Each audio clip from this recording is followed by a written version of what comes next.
Vous êtes-vous déjà senti profondément seul? Abandonné face à l'épreuve?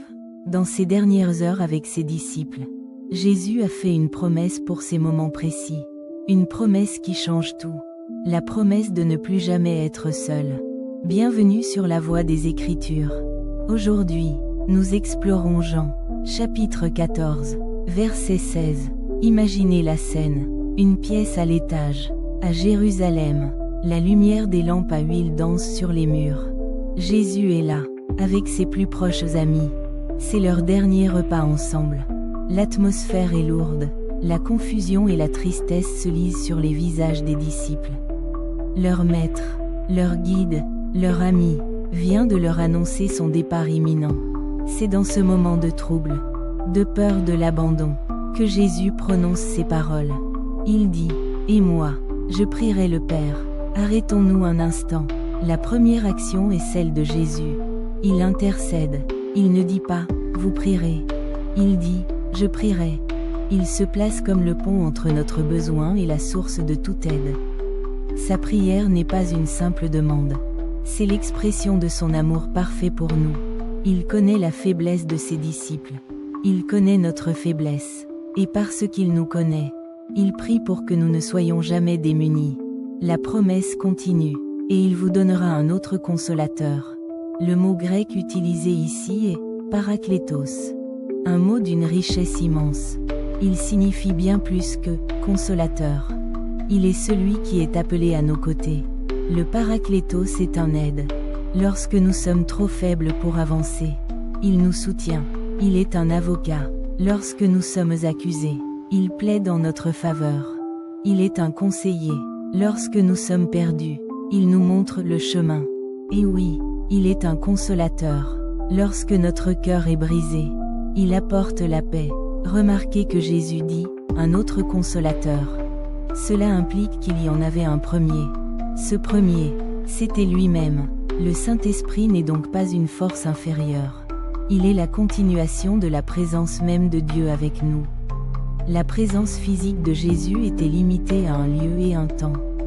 La présence de l'Esprit, elle, est illimitée. Elle est pour tous, en tout temps, et en tout lieu. Si cette exploration approfondie de la parole vous nourrit, pensez à vous abonner pour ne rien manquer. La dernière partie de la promesse est peut-être la plus révolutionnaire. Afin qu'il demeure éternellement avec vous. Éternellement, ce n'est pas une visite. Ce n'est pas une aide ponctuelle. C'est une présence permanente, indéfectible. Les amis peuvent partir. Les familles peuvent se briser. La santé peut décliner. Mais le consolateur, lui, demeure. Il est la présence silencieuse dans la chambre vide. La force dans l'épuisement. La clarté dans la confusion. La paix au milieu de la tempête. Cette promesse n'est pas une simple théologie. C'est une réalité à vivre. Comment inviter cette présence dans notre quotidien? Par le silence, en coupant le bruit du monde pour écouter la voix douce et subtile. Par la prière, non pas comme une liste de demandes, mais comme un dialogue du cœur. Par la méditation de la parole, car l'Esprit illumine les Écritures et les rend vivantes pour nous. Partagez cette vidéo avec quelqu'un qui a besoin d'entendre qu'il n'est pas seul. La promesse de Jean 14h16 est un ancre pour l'âme. Lorsque les vagues de la vie menacent de vous submerger, souvenez-vous, Jésus a prié pour vous. Le Père a envoyé un aide. Et il est avec vous. Pour toujours. C'est un changement de perspective radical. Nous ne marchons plus seuls. Nous sommes accompagnés, guidés, défendus et aimés à chaque instant. Moment émotionnel, pause musicale. Prenez un instant, fermez les yeux, respirez profondément, et invitez la présence du Consolateur. Dans quelle situation avez-vous besoin de son aide aujourd'hui? En tant qu'avocat? En tant que conseiller? En tant que consolateur? Il est là, promis par Jésus, donné par le Père, demeurant avec vous, éternellement. Cette vérité ne résout pas tous nos problèmes, mais elle change la manière dont nous les traversons. Elle nous donne une force qui n'est pas la nôtre, une paix qui dépasse l'entendement. Aimez cette vidéo si ce message a touché votre cœur.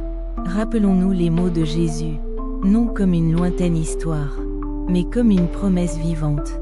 Et moi, Je prierai le Père, et il vous donnera un autre consolateur, afin qu'il demeure éternellement avec vous. Vous n'êtes pas seul, vous ne l'avez jamais été, vous ne le serez jamais. Laissez cette vérité s'ancrer dans votre esprit et votre cœur. C'est le don ultime né de l'amour du Père et de l'intercession du Fils. Le Saint-Esprit, notre compagnon de route éternelle. Merci d'avoir suivi la voie des Écritures. Partagez dans les commentaires comme le Consolateur agit dans votre vie. Abonnez-vous pour continuer à explorer ensemble les trésors de la parole. Que la paix et la présence du Consolateur soient votre partage, aujourd'hui et pour l'éternité.